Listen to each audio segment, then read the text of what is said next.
सोचिए, अगर आपका अपना पिता आपको वीरान रेगिस्तान में ले जाकर वहीं मार डालने की साजिश करे और अचानक आपकी मुलाकात हो एक जंगली इंसान से जो कभी आपकी जान बचाता है तो कभी आपको अपने साथ हमेशा के लिए कैद करना चाहता है, क्या आप जिंदा बाहर निकल पाएंगे या फिर रेगिस्तान की उस खामोशी में हमेशा के लिए खो जाएंगे? तो चलिए शुरू करते हैं आज की ये खतरनाक और दिल दहला देने वाला लड़का मासूमियत से अपने पापा पर पानी की पिचकारी चला रहा था, लेकिन किस्मत देखिए, पिता ने अचानक उस पर असली सुई वाली बंदूक तान दी और फायर कर दिया। खतरे को भांपते ही बहन तुरंत दौड़ी और भाई को खींचकर पास की चट्टानों के पीछे छुपा दिया, लेकिन पिता लगातार गोलियां चलाता रहा। तभी बहन को असली सच्चाई समझ आई। उनके पापा उन्हें इतनी दूर इस वीरान रेगिस्तान में इसलिए लाए थे ताकि किसी को खबर भी न हो और वो दोनों बच्चों को यहीं मार सके। लेकिन पिता की इस खतरनाक चाल को नाकाम करने के लिए बहन ने भाई को पकड़कर पीछे की ओर रेंगना शुरू किया।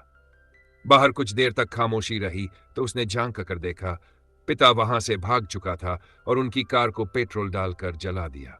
बहन ने भाई से कहा, तुम यही रुको, मैं कैंप में कर सामान लाती हूं, क्योंकि उसे साफ समझ आ गया था पिता उन्हें गोली से नहीं बल्कि इस रेगिस्तान की भूख और प्यास से मारना चाहता है। अब उनके पास सिर्फ एक ही रास्ता था, किसी तरह इस बंजर इलाके से निकलकर आबादी वाली जगह तक पहुंचना, वरना खाने पीने के बिना वो दोनों इसी वीराने में दम तोड़ देंगे। लेकिन ये रेगिस्तान था अनंत। दोनों सुबह से लेकर रात तक चलते रहे, फिर भी इंसान तो छोड़ो, कोई परछाई तक नजर नहीं आई। प्यास और भूख से उनका हाल बेहाल था, क्योंकि पिता सारा पानी पहले ही साथ ले गया था। छोटा भाई अभी भी मासूम था, उसे इस खतरे का अंदाजा नहीं था। वो अब भी चारों तरफ की चीजों को हैरानी से देख रहा था, लेकिन बहन के चेहरे पर सिर्फ चिंता और थकान थी। दोनों रात को चट्टान के नीचे जमीन पर ही लेट गए। सुबह फिर से यात्रा शुरू की, लेकिन ये रास्ता अंधी उड़ान जैसा था। पहाड़ चढ़ते हुए बहन का पैर फिसलते फिसलते बचा। किसी तरह दोनों शिखर पर पहुंचे, पर वहां का नजारा देखकर उनके होश उड़ गए। चारों तरफ सिर्फ बंजर पहाड़, किसी शहर का कोई नामो निशान नहीं। अब हालत और खराब होने लगी। प्यास से गला सूख रहा था, फिर भी उन्होंने घंटों पानी की तलाश की, लेकिन एक बूंद भी न मिली। बहन को एक खाली डिब्बे में कुछ बूंदें मिली। वो तुरंत अपने भाई को पिलाने लगी। थोड़ा संभलने के बाद वो फिर से निकल पड़े। शुरुआत में भाई बहन का साथ दे रहा था, लेकिन तेज धूप और लगातार सफर ने उसे कमजोर कर दिया। अचानक वो ढलान से लुढ़क कर नीचे जा गिरा। बहन उसे उठाने की कोशिश करती रही, लेकिन 3 दिन से भूखा प्यासा लड़का अब चलने की ताकत खो चुका था। आखिरकार बहन ने उसे अपनी पीठ पर उठाया और आगे बढ़ती रही। काफी देर चलने के बाद अचानक उनके सामने एक पेड़ दिखाई दिया। पहले तो बहन को लगा ये उसकी थकी आंखों का धोखा है, लेकिन जब भाई ने भी वही पेड़ देखा तो दोनों उस तरफ दौड़ पड़े और वहां जाकर जो दिखा उसने उनकी जान बचा ली। पेड़ के नीचे एक पानी का छोटा तालाब था। भाई दौड़कर पानी पीने लगा और वहीं पड़े जंगली फल भी खाने लगा। पार्ट 2।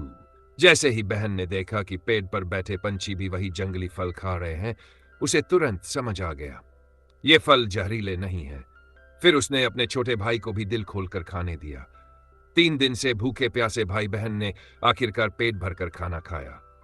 उसके बाद उन्होंने वहीं पास के पानी से शरीर धोया और उसी पेड़ के नीचे चैन की नींद सो गए। लेकिन अगली सुबह जब उनकी आंख खुली तो सामने का नजारा दिल दहला देने वाला था। रात भर में पानी का गड्ढा सूख चुका था, सारा पानी जमीन में समा गया था और पेड़ पर लगे सारे फल भी पंछियों ने चट कर दिए थे। सबसे बड़ी गलती यह हुई कि उन्होंने कल पानी को स्टोर नहीं किया। अब उनके पास कोई रास्ता नहीं बचा। बहन को उम्मीद थी कि शायद गड्ढे से फिर से पानी रिस कर बाहर आएगा, तो दोनों फिर से उसी पेड़ के नीचे लेट गए और इंतजार करने लगे। लेकिन जब वो जागे तो सामने का मंजर डरावना था। पास ही एक जंगली आदमी खड़ा था। हाथ में लंबा भाला लिए वो एक छिपकली का शिकार कर रहा था। इसे देखकर भाई बहन की आंखों में उम्मीद जग गई, क्योंकि अगर ये इंसान यहां जिंदा है तो उसके पास पानी और खाना जरूर होगा। वो दोनों उसके पीछे पीछे चल दिए, लेकिन भाषा की दीवार बीच में आ गई। भाई बहन चाहे जितना समझाने की कोशिश करे, वो कुछ नहीं समझ पा रहा था। आखिरकार छोटे भाई ने प्यास का इशारा हाथों से किया। तब जाकर वो जंगली आदमी जिसका नाम छोटा काला था समझ पाया। उसने पास के गड्ढे में सरकंडा डालकर पानी चूसना शुरू किया और सच में पानी निकल आया। भाई बहन ने भी जी भर कर पानी पिया। अब उन्हें समझ आ गया था कि अगर जिंदा रहना है तो इस छोटे काले के साथ ही रहना होगा। कुछ देर बाद रास्ते में उन्हें एक कंगारू मिला। छोटा काला ने बिना वक्त गवाए भाले से उसका शिकार किया और भाई बहन को कंगारू का मांस खिलाया। 3 दिन से भूखे पेट को आखिरकार पहली बार गोश्त नसीब हुआ। अब उन्हें खाने पीने की कोई चिंता नहीं रही, क्योंकि छोटा काला बेहद माहिर शिकारी था। लेकिन वक्त के साथ छोटा काला को बहन पसंद आने लगी। उसकी गोरी त्वचा को धूप से बचाने के लिए उसने छाता बनाया और नदी पार करते वक्त तो वो खुद उसे पीठ पर उठाकर ले गया। धीरे धीरे उसका लगाव बढ़ता गया, लेकिन उसने भाई बहन को कहीं और ले जाने की बजाय बेकार के कामों में उलझाए रखा। असल में वो चाहता ही नहीं था कि बहन इस रेगिस्तान से बाहर जाए। उसकी जंगली आदतों के बावजूद वो हर दिन शिकार करके भाई बहन को खिलाता रहा। भाई भी अब उससे घुल मिल गया था और शिकार पर साथ जाने लगा। एक दिन छोटा काला बहन को खुश करने के लिए एक गुब्बारा लेकर आया। ये उसकी तरफ से प्रेम का इजहार था। भले ही भाषा अलग थी, लेकिन लड़की सब समझ रही थी। मगर उसके मन में सिर्फ एक ख्याल था, किसी तरह इस वीराने से निकलकर शहर वापस जाना। उसी दिन अचानक उसने दूर एक घर देखा। उसकी आंखों में फिर से उम्मीद जगी, क्योंकि जहां घर है वहां लोग भी होंगे। वो भागकर अंदर गई, लेकिन अफसोस, वो घर सालों से वीरान पड़ा था। अंदर इंसानों के होने का कोई निशान नहीं था। लड़की टूट गई, लेकिन छोटा काला बहुत खुश हुआ, क्योंकि अब लड़की हमेशा उसी के साथ रहेगी। इस बीच भाई और छोटा काला अच्छे दोस्त बन गए। दोनों अक्सर शिकार पर निकल जाते, लेकिन एक दिन जब वो बाहर गए तो गलती से उन्हें एक पक्की सड़क मिल गई। छोटे भाई ने ये बात बहन को बताने की सोची, मगर छोटा काला सब समझ गया। उसे पता था कि अगर लड़की को इस सड़क का पता चल गया तो वो उसे छोड़कर शहर लौट जाएगी, और ये सोचकर उसने छोटे भाई को गोद में उठा लिया और वहां से दूर ले गया। दिन बीतते गए और छोटा काला अब अपने मन के जज्बात दबा नहीं पा रहा था। उसके दिल में बस एक ही ख्वाहिश थी, इस लड़की को हमेशा के लिए अपना बना लेना। इसीलिए उसने अपने तरीके से प्रेम निवेदन शुरू किया। उसने पूरे शरीर पर अजीब सी रंगीन आकृतियां बना ली और घर के बाहर खड़े होकर अनोखा नृत्य करने लगा। घर के अंदर बैठी लड़की ये नजारा देखकर सहम गई। उसने जल्दी से दरवाजा बंद कर लिया, लेकिन छोटा काला कहाँ मानने वाला था। वो खिड़की तक आ पहुंचा और वहीं पर अपनी अजीबोगरीब प्रेम नृत्य जारी रखा। लड़की जहां जहां भागती, वो वहीं पीछे पीछे जाकर अपनी अदाएं दिखाता। कभी फूल तोड़ कर देता, कभी हाथ पांव हिलाकर अनोखे इशारे करता।